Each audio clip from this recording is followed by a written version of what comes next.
la masificación se da de acuerdo al plan de acceso universal a la energía aprobado por el Ministerio de Energía y Minas. Desaparecen los sectores vulnerables específicamente mencionados en un artículo que solo se refería a ellos, masificación del uso en los sectores vulnerables. Ese concepto en los sectores vulnerables sale, se quita y se sustituye por este plan, ¿no es cierto?, que ya no tiene una mención expresa a nivel de ley en esta norma. Y lo curioso es la relación que esto tiene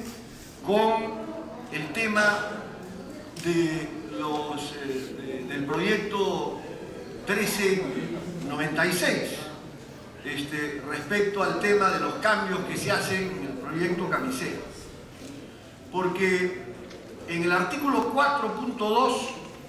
del proyecto, que ya se refiere al tema de Camisea, ¿no es cierto?, y a los temas de cómo se va a manejar la idea de lo que le llaman los ductos de seguridad, ¿no es cierto?, para poder asegurar que haya no solo una fuente desde los yacimientos, sino que haya doble vía de seguridad.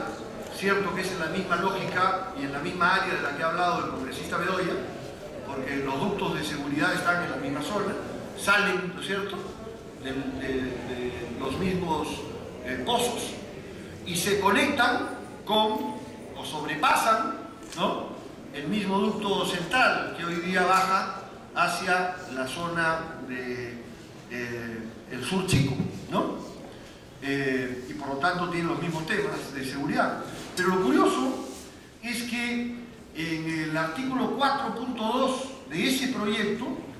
dice: según la naturaleza del proyecto, el Ministerio de Energía y Minas podrá autorizar la aplicación del mecanismo de ingresos garantizados. O sea, hay una garantía, como hay una garantía de rendimiento, ¿no es cierto?, hay ingresos garantizados que el Ministerio podrá aplicar, señalado en el artículo 2 de la presente ley, del proyecto de ley 1396, ¿no es cierto?, o lo establecido en la ley 29852, ley que crea el Sistema de Seguridad Energética de Hidrocarburos y el Fondo de Inclusión Social Energético según corresponda, para retribuir los costos eficientes de los proyectos señalados en el numeral anterior por la parte no recuperada con los ingresos tarifarios del concesionario. ¿Qué quiere decir esto que parece en latín? Lo que quiere decir es que esta ley que están modificando de seguridad energética, quitando la prioridad del uso de la masificación del gas en los sectores vulnerables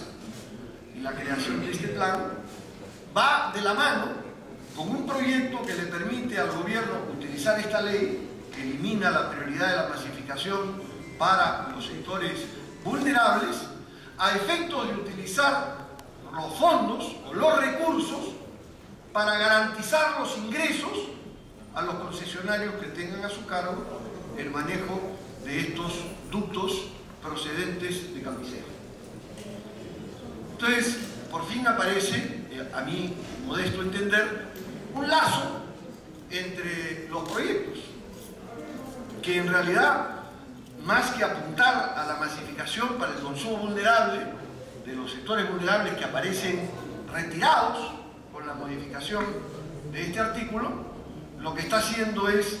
darle al Ministerio de Energía y Minas la autorización para aplicar el mecanismo de ingresos garantizados establecidos en el proyecto 1396 o lo establecido en la ley 29852 que crea el Sistema de Seguridad Energética, que es el que está siendo modificado. Y esto me parece a mí un tema realmente preocupante en la interpretación que estoy haciendo, ¿no? El ministro evidenciará si está equivocada, si no tiene ninguna relación, y nos dará una explicación de por qué han decidido eliminar una cosa tan significativa como decir masificación del uso del gas natural en los sectores vulnerables. ¿Por qué han quitado los sectores vulnerables? ¿Y por qué establecen este mecanismo que permite hacer uso de el Fondo de Inclusión Social Energético? Porque entiendo, ese es el único fondo. No va a salir del sistema de seguridad energética la plata, ¿no es cierto? La plata va a salir del Fondo de Inclusión Social Energética, ¿no? Y es esa la ley precisamente que está siendo modificada. Para mí este es un tema preocupante, y yo quisiera que se nos explique entonces por qué se restringen los recursos destinados a la inclusión social para darle ingresos garantizados a los concesionarios del tramo 1 de Camisea, toda vez que en el artículo 5 del proyecto de ley 1365 se modifica, como he mencionado, el artículo 5.1 de la ley 29852 que crea el sistema de seguridad energética y el FICE, excluyendo a los sectores vulnerables como beneficiarios de este fondo intangible, para permitir que se destinen recursos del mismo a los concesionarios, que van a tener que ver con el desarrollo de este tramo 1 en Camisea, lo cual me parece que viola lo dispuesto en los artículos 3, 5 y 6 de la ley que crea el FICE. Esos son los temas centrales que yo quisiera plantear, señor presidente, por su intermedio, al señor ministro, y luego seguramente habrá oportunidad de discutir los otros temas, porque el día de hoy nos hemos encontrado con declaraciones muy nítidas de los representantes de Kuntur, publicadas en el diario La República, que dicen que el gasoducto surandino está en compás de espera, y que dicen con toda claridad el señor Arditi, que entiendo que es una alta autoridad a nivel gerencial de este consorcio, que los proyectos se restan rentabilidad. El proyecto original de Kuntur, que llevaba el gasoducto hacia Arequipa, etcétera, se resta rentabilidad, lo cual es lo que dijimos en la interpelación que hubo, cuando el gobierno propone otro